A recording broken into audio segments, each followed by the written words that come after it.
Bismillahirrahmanirrahim.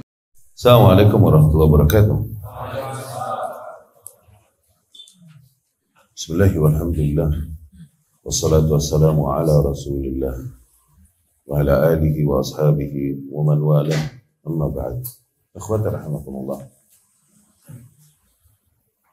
Di antara amalan-amalan yang mendekatkan diri seorang hamba kepada Allah Subhanahu wa taala, dan kemudian terdapat dorongan dari Rasulullah sallallahu alaihi wasallam atau targhib, adalah amalan-amalan yang sifatnya hablum minan nas, amalan-amalan yang sifatnya kepedulian sosial antara seorang muslim dengan muslim-muslim yang lain. Ya. Bahkan seringkali amalan-amalan demikian diganjarkan pahala darinya jauh lebih besar daripada amalan-amalan yang bersifat ritual. Ya. Sebagaimana tadi hadis yang disampaikan di antara potongan hadis Rasul sallallahu alaihi wasallam, bentuk kebermanfaatan seseorang kepada orang-orang lain adalah di antara praktek-praktek atau aktivitas yang Allah Subhanahu wa taala cintai. Rasul sendiri sallallahu alaihi wasallam bersabda, "Li an adhhab ma'a akhin li fi hajatillah."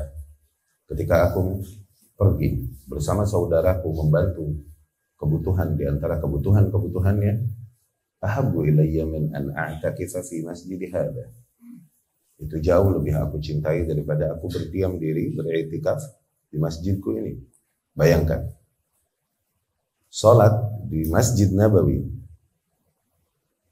itu mendapatkan ribuan kali lipat pahala dibandingkan sholat di masjid-masjid biasa. Lebih lanjut lagi, berarti beriktikaf di Masjid Nabawi juga mendapatkan keutamaan ribuan kali lipat sebagaimana di masjid biasa. Namun after all, setelah itu semua, Nabi Shallallahu Alaihi Wasallam tetap menegaskan bahwasanya kalau aku pergi bersama saudaraku membantu kebutuhannya, untuk memenuhi kebutuhannya, itu jauh lebih aku cintai daripada aku beriktikaf di masjidku ini. Di situ terdapat gambaran yang besar betapa amalan-amalan yang sifatnya kepedulian sosial demikian hakikatnya adalah amalan yang juga didorong dan banyak dapat ganjaran besar, banyak terdapat di situ riwayat-riwayat tentang targhib di dalam hal tersebut. Ini adalah hal-hal yang seringkali kaum muslimin lengah dan memperhatikan amalan-amalan demikian. Kita terlalu fokus kepada amalan-amalan yang manfaatnya hanya kita dapatkan sendiri. Bukan amalan-amalan yang sifatnya muta'addi, bukan amalan-amalan yang sifatnya berefek kebaikannya buat hamba-hamba Allah, atau mungkin lebih jauh lagi makhluk-makhluk Allah yang lain. Tidakkah kita bayangkan? Sebagaimana di dalam hadis yang sahih dan banyak kita dengar, bahwasanya baghiyah min baghaya Bani Israel, pelacur di antara pelacur Bani Israel, saqat kalban min kilabil ard, dia memberikan minum kepada seekor anjing di antara anjing-anjing yang ada di muka bumi. Anjing liar. Minhu ghafarallahu khatayaha. Dari kasus itu Allah ampuni seluruh dosa-dosa pelacur tersebut. Wa adkhalahal jannah, dan dimasukkannya pelacur tersebut ke dalam syurga. Tidakkah kita dapat bayangkan seorang pelacur yang menjadikan zina sebagai mata pencaharian? Berzina sekali, ini dosa besar luar biasa. Sekarang bagaimana apabila zina menjadi mata pencaharian? Sebesar apa dosa yang didapat? Namun hanya karena bentuk kepeduliannya, bukan kepada manusia, tapi kepada makhluk Allah secara umum. Dan makhluk yang kita hukumi najis, anjing. Liurnya najis. Dia bersodakoh berangkat dari kepeduliannya. Dia bersodakoh kepada anjing tersebut. Lihat, sodakohnya apa? Air putih. Kepada seekor anjing. Namun berangkat dari ketulusan niatnya, keikhlasannya kepada Allah Subhanahu wa taala dan kepeduliannya kepada makhluk di antara makhluk-makhluk Allah Subhanahu wa taala. Dari situ Allah berikan ganjaran yang besar luar biasa berupa terampunkannya seluruh dosa-dosanya dan dimasukkannya ke dalam surga. Amalan yang remeh demikian menjadi sebab dihapuskan dosa-dosanya dan dimasukkannya dia ke dalam surga. Fala tahtaqiran minal a'mali syai'an. Maka janganlah kita pernah meremehkan amalan sekecil apapun. Bisa jadi amalan yang kecil itu dengan itu menjadi sebab keselamatan kita, dan amalan-amalan besar yang kita harapkan justru itu menjadi sesuatu yang tak terhitung di sisi Allah Subhanahu wa taala dan bagaikan bulu yang ditiup angin di atas mizan kelak. Tak ada timbangannya. Dari situ para penyair berkata, mengomentari hadis tadi, "Idza kanatir rahmatu bil kilab, taghfirul khataya bil baghaya." Apabila rasa rahmat, rasa kepedulian kita kepada seekor anjing aja dapat mengampuni dosa sebesar dosa seorang pelacur, seekor anjing, bukan anjing seluruh muka bumi. Bayangkan, maksudnya kalau kita hitung dengan hitungan matematis kita, sepertinya kalaupun seluruh anjing di muka bumi dikumpulkan, kemudian dia kasih minum, belum bisa juga ketembus dosanya.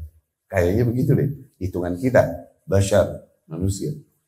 Tapi ini seekor anjing.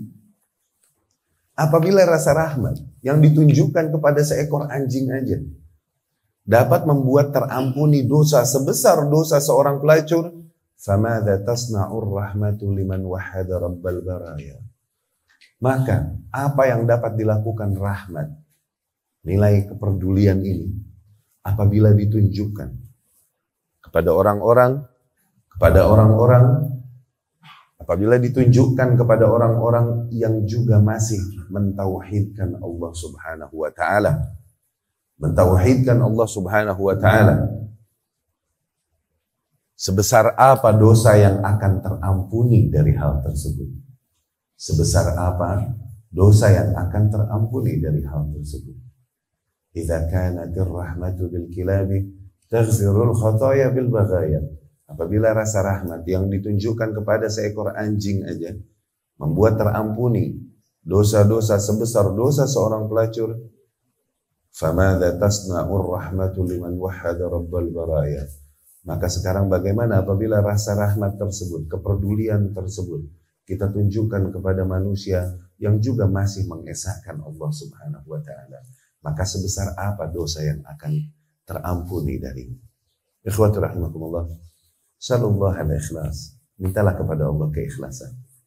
Agar kegiatan yang kita lakukan pada hari ini dijadikan oleh Allah Subhanahu wa taala sebagai bentuk ibadah kita. Ya, penghambaan diri kita kepada Allah Subhanahu wa taala. Diriwayatkan Al-Imam At-Tabrani dengan sanadnya dari Abdullah bin Umar radhiyallahu anhu, Rasulullah sallallahu alaihi wasallam bersabda, "Ahabbun nasi ila Allahi anfa'uhum lin-nas." Manusia-manusia yang paling dicintai Allah adalah orang-orang yang paling bermanfaat untuk orang lain. Orang-orang yang paling bermanfaat untuk orang lain. Wa habbul a'mal ila Allah azza wa jalla sururun tudkhiluhu fi qalbi muslim. Nah, di antara bentuk kebermanfaatan kita bagi individu lain adalah di mana kita menyediakan jasa untuk kepengurusan jenazah bagi jenazah-jenazah kaum muslimin. Ya.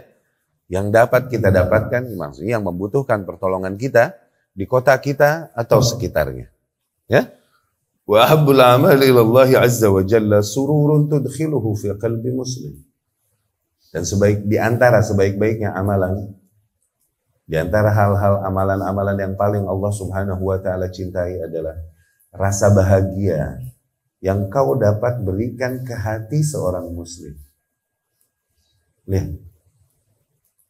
Tentunya dengan menawarkan jasa kita kepada keluarga duka, dengan mengurusi jenazah, ya, jenazah di antara jenazah kaum muslimin. Semoga dengan itu menjadi amalan yang dengan itu meringankan beban mereka dan membahagiakan mereka. Ya, takshif anhu kurbah, atau mungkin di antara amalan-amalan yang dicintai oleh Allah Subhanahu wa taala adalah ketika kau membantunya menghilangkan kurbah, menghadapi musibah yang di antara musibah yang menimpanya, au taqdi anhu dainan, di antara amalan yang Allah Subhanahu wa taala paling cintai adalah ketika kau melunaskan hutang di antara hutang-hutang saudaramu, karena kau melihatnya di luar kemampuannya untuk membayar hutangnya atau sangat memberatkannya, sehingga kau memutihkannya, melunaskannya, ya, dengan harapan ganjaran dari Allah Subhanahu wa Ta'ala. Au tadrudu anhu ju'an, atau ketika kau mengusir kelaparan dari saudaramu, yakni memberinya makan, memberinya bantuan untuk menafkahi dirinya ataupun keluarganya, istri dan anaknya. Wali an amshi ma akhin fi hajatin, dan ketika aku pergi bersama salah seorang saudaraku dalam memenuhi kebutuhannya dalam beberapa urusannya, ahabbu ilai, tindakan demikian itu lebih aku cintai min an a'takifa fi masjidi hadha, daripada aku mesti berdiam diri beriktikaf di masjidku ini, yakni al-Masjid An-Nabawi, syahran, 1 bulan. Daripada beriktikaf 1 bulan di situ, mending aku pergi sekali bersama saudara di antara saudaraku untuk membantu keperluan di antara keperluannya. Wa man kazama ghaidhah, dan barang siapa yang menekan rasa murkanya, walau sya'a yumdiyah, yang padahal apabila dia mau meluapkan murkanya tersebut, dia mampu meluapkannya, mala Allahu qalbahu yaumal qiyamati ridhan, maka niscaya orang demikian kelak di hari kiamat Allah penuhi hatinya dengan keridhaan. Wa man masya ma'a akhihi fi hajatin hatta yuqdiyaha lahu, dan barang siapa yang berjalan bersama saudaranya dalam sebuah keperluan sehingga ia dapat memenuhi keperluannya tersebut, sabbatallahu qadamaihi yauma tazulul aqdam, maka niscaya Allah Subhanahu wa Ta'ala akan memberikan keteguhan pada kakinya pada hari di mana para kaki manusia, di mana kaki-kaki manusia tergelincir. Sabbatallahu qadamaihi yauma tazulul aqdam, maka Allah akan memberikan ketegaran pada kakinya pada hari di mana tergelincir kaki-kaki manusia, yakni di sirat. Yakni di sirat. Yakni di antara amalan-amalan yang menyelamatkan kita di sirat kelak, di mana para manusia tergelincir darinya, adalah ketika kita menjadikan kehidupan kita di dunia sebagai sesuatu yang menjadi bermanfaat juga kepada muslim-muslim yang lain. Juga di antara kemuliaan-kemuliaan atau keutamaan-keutamaan mengurus jenazah adalah sebagaimana yang diriwayatkan al-Imam Al-Hakim rahimahullah di dalam Mustadraknya dengan sanadnya dari Abi Rafi' qal radhiyallahu anhu berkata, qala Rasulullah sallallahu alaihi wasallam, Rasulullah sallallahu alaihi wasallam bersabda, man ghassala mayyitan, barang siapa yang memandikan mayit, fakatama alaihi, kemudian ia menyembunyikan aib mayit tersebut, baik aib yang terdapat pada fisiknya, baik aib-aib apapun yang dia temukan ketika mencucinya, ketika memandikannya, kemudian ia sembunyikan aibnya tersebut dari manusia, ghufira lahu 40 marrah, maka diberikan ampunan baginya 40 kali. Di sanad lain, ghufira lahu 40 kabirah, maka diberikan baginya ampunan dari 40 dosa besar yang dilakukan. Ya.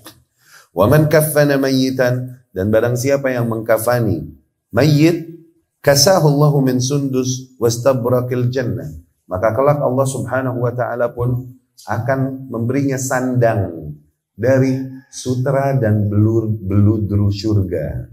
Sutra dan beludru surga, dikarenakan dia mengkafani mayyit di masa hidupnya. Wa man hafara limayyitin, dan barang siapa menggali kuburan bagi mayit, barang siapa menggali kuburan bagi mayit, wa ajannahu fi, barang siapa menggali kuburan bagi mayit dan kemudian dia mempersiapkannya di dalam kuburan tersebut, ujriya lahu minal ajr, maka akan dialirkan baginya pahala minal ajr ka ajri maskan ila yaumil qiyamah, sebagaimana ganjaran sebuah tempat tinggal sampai hari kiamat. Allahu Akbar. Barang siapa yang menggali lubang untuk dikuburkan mayit di situ, kemudian ia persiapkan lubangnya di situ, maka dialirkan baginya pahala seperti pahala tempat tinggal sampai hari kiamat. Seperti pahala tempat tinggal, yakni seperti kau memberikan shelter, tempat tinggal untuk seseorang yang tak ada tempat tinggal baginya. Yang tak ada tempat baginya untuk melindungi dirinya dari panas dan hujan. Kemudian kau mensodakohkan rumah atau tempat di antara tempat-tempatmu bagi dia tinggal. Dialirkan baginya pahala demikian. Terus mengalir tapi. Sampai hari kiamat. Hanya karena liang lahat yang digalinya untuk jenazah seorang muslim yang dikuburkannya di situ. Ya.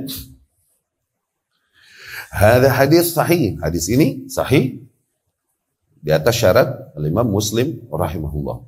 Ya. Dan bahkan riwayat Imam Muslim sendiri rahimahullah, ikhwati rahimakumullah.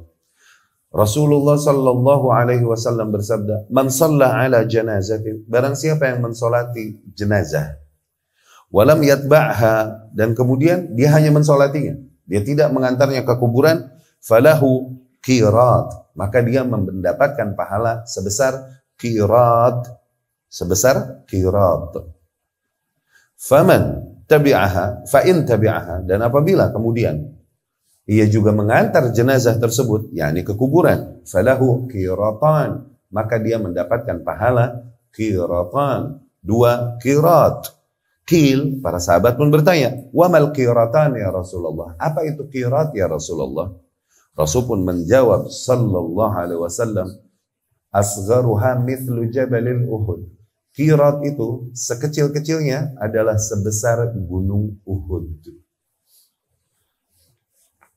Qirat sekecil-kecilnya. Qirat adalah pahala yang sangat besar. Sekecil-kecilnya sebesar gunung Uhud. Yani menjadi sebuah amalan yang kelak akan sangat berat ditimbang di hari kiamat di atas mizan. Memandikan dan kemudian mengantarkan jenazah di antara jenazah-jenazah kaum muslim. Ikhwati rahimakumullah.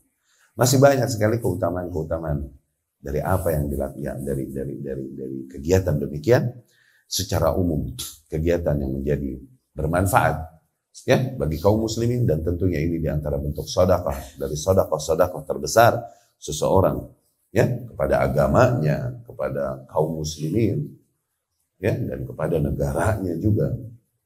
Ya, masih banyak tarhib dan tarhib Rasul sallallahu alaihi wasallam di dalam hal demikian yang tak bisa kami jelaskan tentunya satu persatu.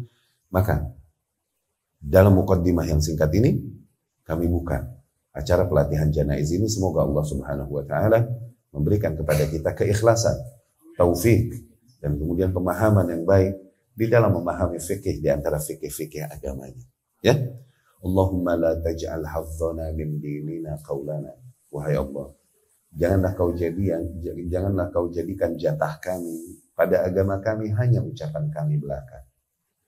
Wa ahsin niyatina wa a'malana, dan perbaikilah niat-niat kami dan amalan-amalan kami. Warzuqna al-ikhlasa fil a'mali wal aqwali wal ahwal, dan berikanlah kami keikhlasan dalam amalan-amalan kami, dalam ucapan-ucapan kami, dan dalam kondisi-kondisi kami.